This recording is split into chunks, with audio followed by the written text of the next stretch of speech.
Dinosaurs! Do you ever feel that something's just not right? Do you have this feeling that you're being lied to? That your whole worldview is incorrect? That your fundamental beliefs are false? Many people feel this way. We know them most commonly as conspiracy theorists, those crazy people with the tinfoil hats who go around saying the aliens will kill us all during a blood moon. But what most people don't know is that nearly everyone in the world, to some degree, is a conspiracy theorist. Shock! Slander! Lies, I hear you say. Hang on there. I'm not saying that we're all running around in tinfoil hats. I'm saying that we've all looked at the news before and asked ourselves something along the lines of, is that really the whole truth? Or, is that really what happened? The difference between the average modern person and hardcore conspiracy theorists is that some people carry on with their lives after asking those questions, while others, those often predisposed to conspiracy thinking, feel inclined to know the answer to those questions. Curiosity is an insatiable human desire that we all have. It just simply can often be directed in the wrong direction. One of these directions is questioning things like science, or, in the case that I will be examining, questioning the existence/validity of scientific theories, findings, and concepts, like the existence of dinosaurs. Welcome to what I like to call Paleogate, a term coined by the largely Christian community who subscribe to this theory, the idea that science, the school system, and the government are lying about dinosaurs. So, what is Paleogate? At its core, it's the belief that dinosaurs or fossils are, to some extent, false. I found 3 main branches of Paleogate throughout my research. I'll give a brief overview of 2 of them and dive more into another, because while I originally went out with the intention of finding many broad surface-level branches, I found myself diving into an extremely deep rabbit hole on a single branch that I found way too interesting to pass up. These 3 branches are as follows. Branch 1. The government or science is covering up dinosaurs or how fossils are made to mess with common levels of education. Branch 2. The government or science is insisting that dinosaurs or fossils are real to mess with religion. And branch 3. The government or science is covering up the reality of how fossils are made in order to disprove or hide the truth behind the Bible.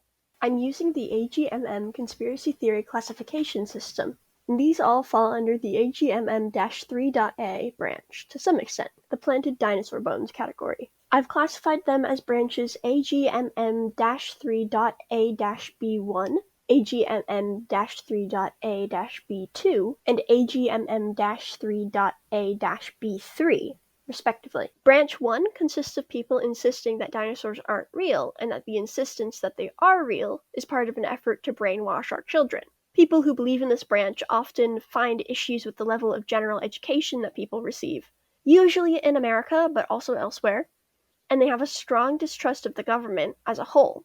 I believe its purpose in their lives is usually to justify a distrust of authority as a whole. If they lied about the dinosaurs, then what else have they been lying about?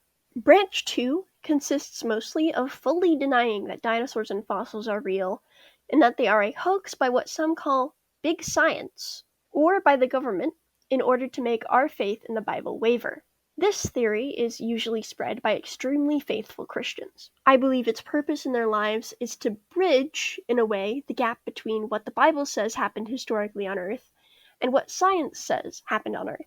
These people often believe in vaccines being suspect at some level as well. This usually comes because of their general distrust with science. Branch 3 is the one where I really went off the deep end. The other 2 I covered are much more general. But branch 3 has an absolutely fascinating reasoning behind it. While branches 1 and 2 deny that dinosaurs ever existed, branch 3 doesn't deny their existence. Instead, it denies how fossils themselves are formed, and insists that all fossils were formed during Noah's Great Flood. For those who didn't go to Bible school every Sunday as a kid like I did, Noah's flood is a story that happened in the Bible. Because God was displeased with humanity as a whole, he ordered Noah to gather 2 of every animal and his family, and to build a large ark to house them all. Noah did so, and God then flooded the earth, drowning every other living creature to purge all the sinners. Historically and geologically, we have no evidence that this particular event, a massive worldwide flood, ever occurred. There's no record of it in sediment levels from the time that it supposedly occurred, and there's enough biodiversity throughout the continents to suggest that there was no way it happened. Genetically, mammals native to America are distinctly different from those native to Australia, etc. What this branch argues, however, is a peculiar approach I didn't expect to find. It argues that the conditions needed to form fossils are so specific that the only thing that could have formed fossils in certain cases is a worldwide flood. The basis given for this is the amount of fossils we have of animals mating, or right in the middle of eating another animal, or even in the process of giving birth. In very simple terms, fossilized bones form because remains get compressed under layers of dirt and sediment. The flesh decays, or rots away, or is eaten by worms, and the bones stay there for much longer, decaying over time. Over that time, if conditions were correct in where the bones were, different types of minerals fill in where the bone originally was and take the shape of said bone. Other types of fossils form in similar ways, yet different environmental factors cause different levels of preservation. Temperature, soil makeup, and time from death to coverage all play a part in what is or isn't preserved, which is how we sometimes get soft tissues from animals. Like how your freezer keeps meat from going bad, ice in cooler temperatures keeps bodies from decaying for longer too. This is all to say that there's a fraction of Christianity, growing in numbers, that believes science is lying about the age and makeup of fossils, and that fossils are much, much younger than they are claimed to be, all so that they line up with the timeline of the Bible in terms of the creation of Earth and humanity to now. This is so cool. Instead of denying that dinosaurs exist, people have found a partially scientific way to rationally explain them existing within their own worldview. They use real studies to back this claim up, trying to show the justification, all with the aim of reconciling religion and science. A major player in this theory is Calvin Smith, a Canadian Christian who has gone to many religious conferences in order to present his theories. From what I can tell, he has no scientific qualifications or form of higher education, but he is very well-spoken and charismatic, qualities that are staples of people who are prone to spreading conspiracy theories in a believable manner.